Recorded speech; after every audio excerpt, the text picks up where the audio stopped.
ঈমান, তাগুতকে বর্জন করা, লা ইলাহা ইল্লাল্লাহ। এ কথার মানে কি? আমি আল্লাহকে ছাড়া অন্য কোন তাগুতকে মানি না, অন্য কোন ইলাহ মানি না। আমার আল্লাহর বিরুদ্ধে গেলে আমি কাউকে মানি না, এটা লা ইলাহা ইল্লাল্লাহর অর্থ। লা ইলাহা ইল্লাল্লাহ, আমি আল্লাহকেই মানি, অন্য কাউকে আল্লাহর বিরুদ্ধে গেলে মানি না। তার মানে প্রথম শর্ত ঈমান আনা, আমল কবুল হওয়ার জন্য ঈমান থাকা। নাম্বার 2, নিয়ত সহি থাকা। ইন্নামাল আ'মালু বিন্নিয়াত, সমস্ত আমল নিয়তের উপর নির্ভরশীল। কোন ব্যক্তি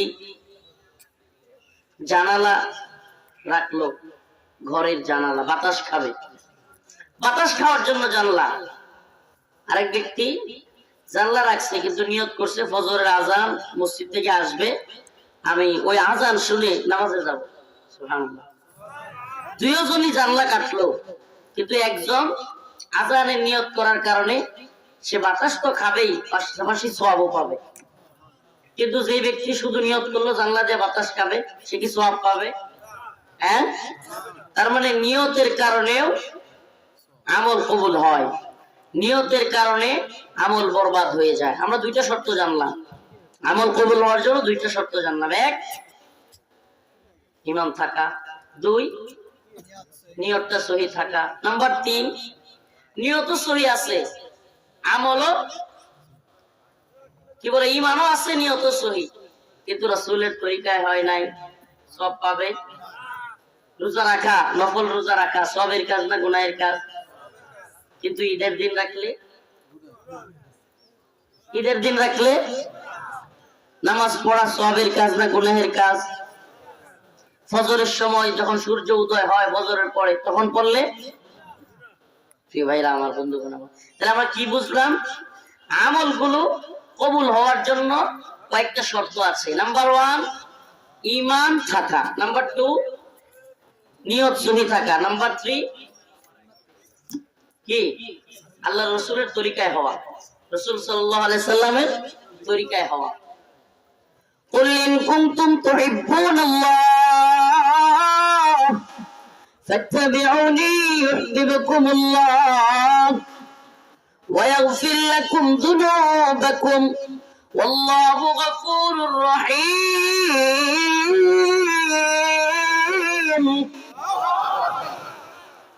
আল্লাহ রাব্বুল আলামিন বলেন, হে নবী আপনি বলে দেন, হে আমার প্রিয় হাবিব জানায়া দেন, যদি তোমরা আল্লাহকে ভালোবাসতে চাও, কাকে?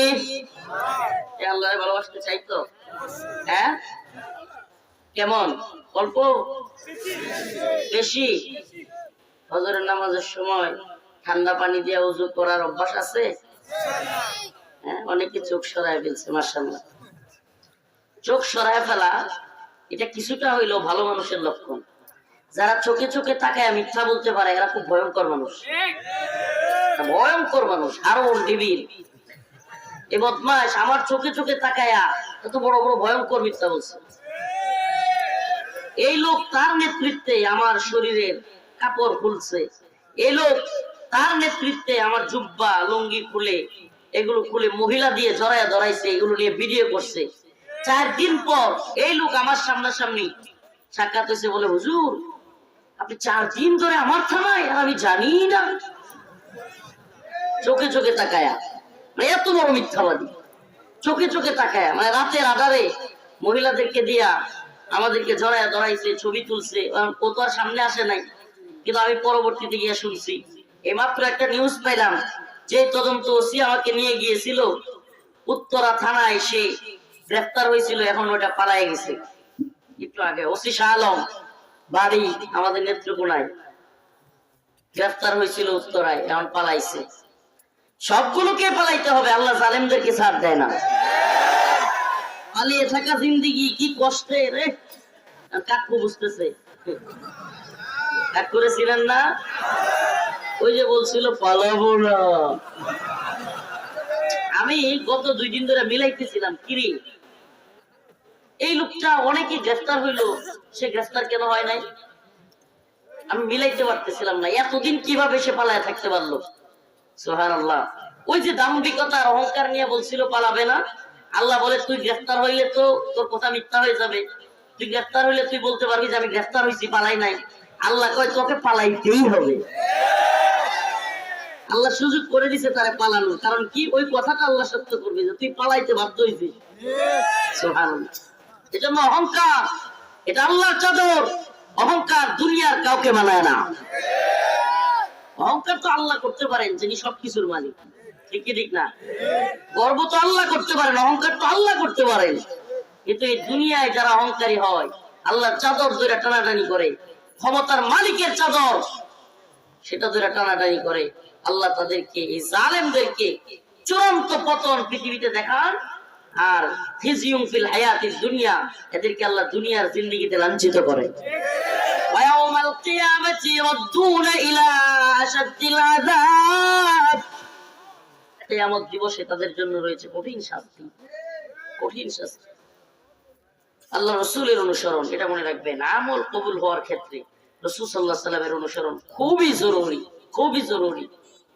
প্রিয় ভাইরা আমার, বন্ধুগণ আমার, নামাজ নাই, রোজা নাই, ইয়া লম্বা চুল রাইখা নামাজ রোজার ধার না দাইরা যদি নিজেকে পীর দাবি করে, ওই লোক কি পীর না ভণ্ড?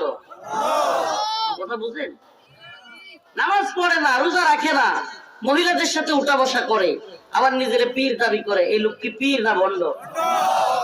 আবার বলে অনেকগুলো আছে না, দয়াল বাবা কেবলা কাবা আয়নার কারিগর, হয় না? আয়না বসাইয়া দেরে নাউজুবিল্লাহ কোন। কলমের কারিগর কে? কলমের কারিগর যদি দয়াল বাবা একটু, তাহলে কত দয়াল বাবা কিনে হাসিনা গণভবনে রেখে দিত, আগামীকালকে আমার পালাইতে হবে কিনা এটা আমার জানাইস। কথা বুঝেন নাই? দয়াল বাবারা যদি আয়নার কারিগর হইতো, অনেকগুলো দয়াল বাবারে টাকা স্বর্ণ গহনা সব দিয়া হাসিনা কিনে রাখতো, যে কোন দিন আমাকে পালাইতে হবে আমার জানাই দিস, আগে ভাগে জানাইস, কিনা আমার শত্রু এটাও জানাই দিস। তাইলে দয়াল আয়নার কারিগর না আল্লাহ? বলেন না, কারিগর কে? কলমের কারিগর কে?